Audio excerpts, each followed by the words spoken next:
So Good afternoon.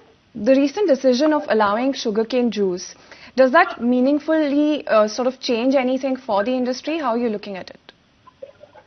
No, now actually the abrupt decision of cancellation of that has been reversed. So that will probably help. But the doubt always remains that the government can always exercise its power every time. So you're not sure about whether this is a long-term policy or a short-term policy. Right. So there needs to be more clarity on that. But how are you, of the 825 crore liter of ethanol to be supplied to the OMCs, how much was supposed to be produced via using sugarcane juice?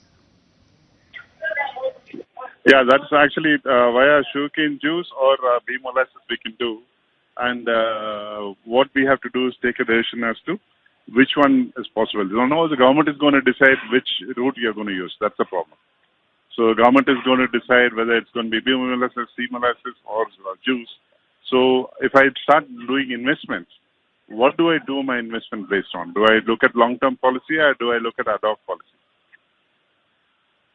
So that definitely is something that needs to be, that needs more clarity. But when you're looking at this 17 lakh tons of cap, Mr. Manikam, how does that particularly come into play? This cap is okay for the current year. I mean, this current year you're talking about 1.7 million, which is fine. I mean, that's not a problem. But long term, we need to see what is going to be the clarity, because the basic problem, the government doesn't want the sugar prices to go up. And we have the lowest sugar prices in the world. So there's no logic why the sugar prices should not go from what it is there today. So that is a basic problem that we always have, and we've had for the last 50 years. And sugar prices are not a holy cow. They also have to be. If petroleum can go from 10 rupees to 70 rupees, 100 rupees, why can't sugar go from 30 rupees to 50 rupees? So the lowest sugar prices in the world, and that is a concern, the prices need to perk up. But in terms of other concerns, is there anything specific that you're penciling in? Are there any other challenges that you're looking at in terms of policy measures or even the implementation per se? Nothing really, nothing particularly, except that the fact the government reserves to interfere in this sector completely. That's the only thing. But I mean, that's given because of the sugar prices.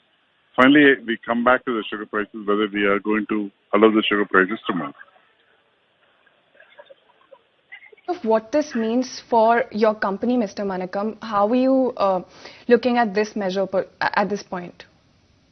We are agnostic. Actually, we don't have investment in ethanol to a large extent, and we are not invested with this sector because we are not sure about the policy.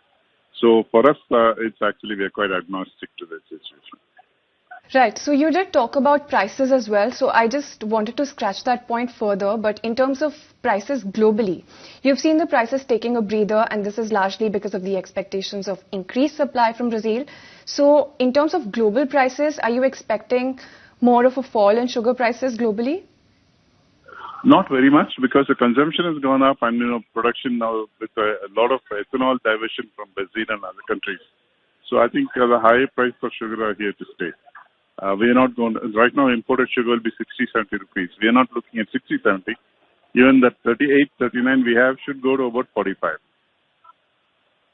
Right. And in terms of production also, there has been a sharp fall in production to the tune of about 10.65% in the first 2 months of the season. So do you expect production to ramp up in the next few months?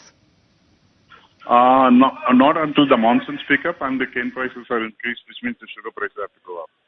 So, I mean, the price signal has to be given to the farmer to compete with other crops. That is going to be, again, another issue where we need the higher prices for cane, which means we need the higher prices for sugar. I mean, the all comes back in a circle, ma'am. It's a single point problem, and government has to take a call on how to solve it.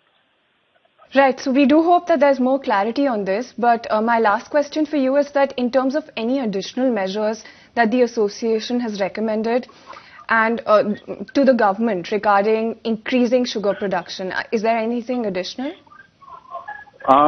See, I mean, we had so many commissions where they said the government should not interfere in anything. But unfortunately, that's not been there. So this industry should be totally decontrolled, without any government interference. So that is a basic long-term policy which they have to look at.